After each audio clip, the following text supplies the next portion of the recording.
ನಮ್ಮ ಮುಖ್ಯಮಂತ್ರಿಗಳಾದ ಶ್ರೀಮಾನ್ ಸಿದ್ದರಾಮಯ್ಯ ಸಾಹೇಬರು ನಿಮ್ಮಲ್ಲಿ ಬಂದಿದ್ದಾರೆ. ಈ ಪ್ರಜಾಪ್ರಭುತ್ವ ಮತ್ತು ಸಂವಿಧಾನ ಉಳಿಸುವ ಹಬ್ಬದಲ್ಲಿ ನೀವೆಲ್ಲರೂ ಅಭೂತಪೂರ್ವವಾಗಿ ಶ್ರೀಮತಿ ಸೌಮ್ಯಾ ರೆಡ್ಡಿ ಅವರ ಪರವಾಗಿ ಮತ ಯಾಚಿಸಿ ಮತ ಹಾಕಿಸಿ ಜಯಬೇರಿ ಮಾಡಲು ತಮ್ಮಲ್ಲಿ ಕಳಕಳಿಯಾಗಿ ಪ್ರಾರ್ಥನೆ ಮಾಡಲು ನಮ್ಮ ರಾಜ್ಯದ ಮುಖ್ಯಮಂತ್ರಿಗಳಾದ ಸ್ವಲ್ಪ ಡಿಜೆ ಗಾಡಿ ಮುಂದೆ ಹೋಗಪ್ಪ, ಸೌಮ್ಯಾ ರೆಡ್ಡಿ ಅವರನ್ನು ಬೆಂಬಲಿಸಲು ಅವರಿಗೆ ಮತ ಯಾಚಿಸಲು ಈ ರಾಜ್ಯದ ಮುಖ್ಯಮಂತ್ರಿಗಳು ದಯವಿಟ್ಟು ಡಿಜೆ ಮುಂದೆ ಹೋಗ್ಲಿ, ಮುಂದೆ ಹೋಗ್ಲಿ, ಇನ್ನ ಮುಂದೆ ಡಿಜೆ ಮುಂದೆ ಹೋಗ್ಲಿ, ಎಲ್ಲ ಮುಂದೆ ಹೋಗಿ ಸನ್ಮಾನ್ಯ ನಡೆದಂತ ಜನಪ್ರಿಯ ಮುಖ್ಯಮಂತ್ರಿಗಳಾದಂತ ಸನ್ಮಾನ್ಯ ಸಿದ್ದರಾಮಣ್ಣ ಅವರು ಆಗಮಿಸಿದ್ದಾರೆ. ಜನಪ್ರಿಯ ಅಭ್ಯರ್ಥಿಯಾದಂಥ ಸೌಮ್ಯಾ ರೆಡ್ಡಿ ಅವರು ಮತ್ತು ಜನಪ್ರಿಯ ಸಚಿವರಾದಂಥ ರಾಮಲಿಂಗರೆಡ್ಡಿ ಅವರು, ನಮ್ಮ MLC ಆದಂಥ UV ವೆಂಕಟೇಶ್ ಅವರು, HM ರೇವಣ್ಣ ಅವರು. ತಮಟೆ ನಿಲ್ಸಪ್ಪ, ತಮಟೆ ನಿಲ್ಸು ಗೋಪಾಲ್. ಸುಮ್ಮನೆ ಇರಿ, ಅದು ಸುಮ್ಮನೆ ಇರಪ್ಪ ಸ್ವಲ್ಪ ಹೊತ್ತು, ಸಾಹೇಬರು ಮಾತಾಡ್ತಾರೆ.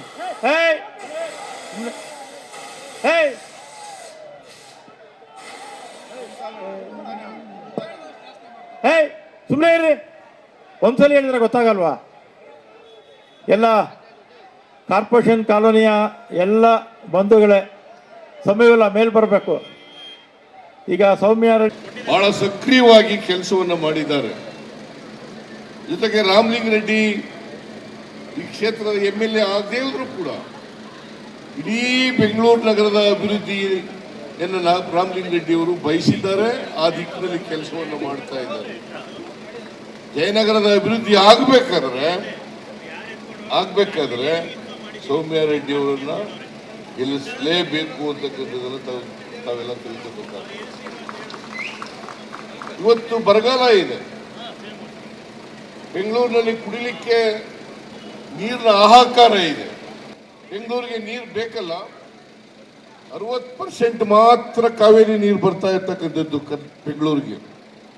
ಇನ್ನು 40% ಬೋರ್ವೆಲ್ಗಳ ಮೂಲಕ ನೀರನ್ನು ಕೊಡಬೇಕಾದಂತ ಪರಿಸ್ಥಿತಿ ಇದೆ.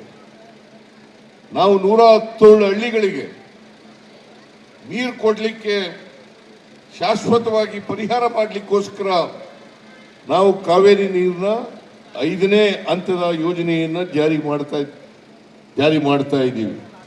ಅದು ಜಾರಿಯಾದರೆ ಸ್ವಲ್ಪ ಸುಧಾರಣೆ ಆಗ್ತದೆ. ನಾನು ಮುಖ್ಯಮಂತ್ರಿ ಆಗಿರುವಾಗಲೇ 5ನೇ ಹಂತದ ಯೋಜನೆಗೆ ಅಡಿಗಲ್ಲನ್ನು ಹಾಕಿದ್ದು, ಪ್ರಾರಂಭ ಮಾಡಿದ್ದು. ಇವತ್ತಿನವರೆಗೆ ಮಾಡಿಲ್ಲ. ಮೇಕೆದಾಟು ಅದರ ಜೊತೆಗಾದರೆ ಬೆಂಗಳೂರು ನಗರದಲ್ಲಿ ಕುಡಿಯೋ ನೀರಿನ ಸಮಸ್ಯೆ ಇರಲ್ಲ. ಯಾವತ್ತಾರು ಒಂದಿನ ಮೇಕೆದಾಟಿಗೆ ಅನುಮತಿ ಕೊಡಿ ಅಂತೇಳಿ ಈ ತೇಜಸ್ವಿ ಸೂರ್ಯ ಕೇಳಿದಾರ ಯಾವತ್ತಾದ್ರೂ? ಬೆಂಗಳೂರಿಗೆ ನೀರು ಬೇಕೋ ಬೇಡ? ಮೇಕೆದಾಟ ಆಗ್ಬೇಕೋ ಬೇಡ? ಆಗ್ಬೇಕಾದ್ರೆ ಈ ಸಾರಿ ತೇಜಸ್ವಿ ಸೂರ್ಯನನ್ನ ಸೋಲಿಸಲೇಬೇಕು. ಸೌಮ್ಯಾ ರೆಡ್ಡಿ ಅವರನ್ನ ಗೆಲ್ಲಿಸಲೇಬೇಕು. ಇದು ಒಂದು ಭಾಗ. ಎರಡನೇ ಭಾಗ, ಯಾವತ್ತಾರು ನುಡಿದಂತೆ ನಡೆದಿದ್ದಾರೆ ಕೇಂದ್ರ ಸರ್ಕಾರ. ನರೇಂದ್ರ ಮೋದಿ ಅವರು ಹೇಳದಂತ ಮಾತುಗಳು 2014ರಲ್ಲಿ ಇವತ್ತು ಇಡೀ ದೇಶದಲ್ಲಿ ಭ್ರಮೆಯನ್ನು ಹುಟ್ಟಿಸಿದ್ರು. ಅವ್ರು ಹೇಳದಂತ ಭರವಸೆಗಳನ್ನು ಈಡೇರಿಸಿದಾರ? 15 ಲಕ್ಷ ತಂದು ಕೊಡ್ತೀನಿ ಅಂತಂದ್ರು, ಎಲ್ರಿಗೂ ಅಕೌಂಟ್ಗಳಿಗೆ ಹಾಕ್ತೀನಿ ಅಂತಂದ್ರು, ಕೊಟ್ರ? 2 ಕೋಟಿ ಉದ್ಯೋಗ ಸೃಷ್ಟಿ ಮಾಡ್ತೀವಿ ಅಂದ್ರು, ಮಾಡಿದ್ರ? ರೈತರ ಆದಾಯ ದುಪ್ಪಟ್ಟು ಮಾಡ್ತೀವಿ ಅಂತಂದ್ರು, ಮಾಡಿದ್ರ? ಅಚ್ಚೇದಿ ನಾಯಕ ಅಂತಂದ್ರು, ಆಯ್ತಾ? ಎಲ್ಲ ಬೆಲೆಗಳು ಕಡಿಮೆ ಆದವ? ಆಹಾರ ಪದಾರ್ಥಗಳ ಬೆಲೆ ಕಡಿಮೆ ಆಯ್ತಾ? ಗೊಬ್ಬರದ ಬೆಲೆ ಕಡಿಮೆ ಆಯ್ತಾ? ಪೆಟ್ರೋಲ್ ಬೆಲೆ ಕಡಿಮೆ ಆಯ್ತಾ? ಡೀಸೆಲ್ ಬೆಲೆ ಕಡಿಮೆ ಆಯ್ತಾ? ಗ್ಯಾಸ್ ಸಿಲಿಂಡರ್ ಬೆಲೆ ಕಡಿಮೆ ಆಯ್ತಾ? ಮಾಡಲಿಲ್ಲ. ಮತ್ತೆ ಎಲ್ಲಿ ಅಚ್ಚೇ ದಿನ ಎಲ್ರಿ ನರೇಂದ್ರ ಮೋದಿಜಿ?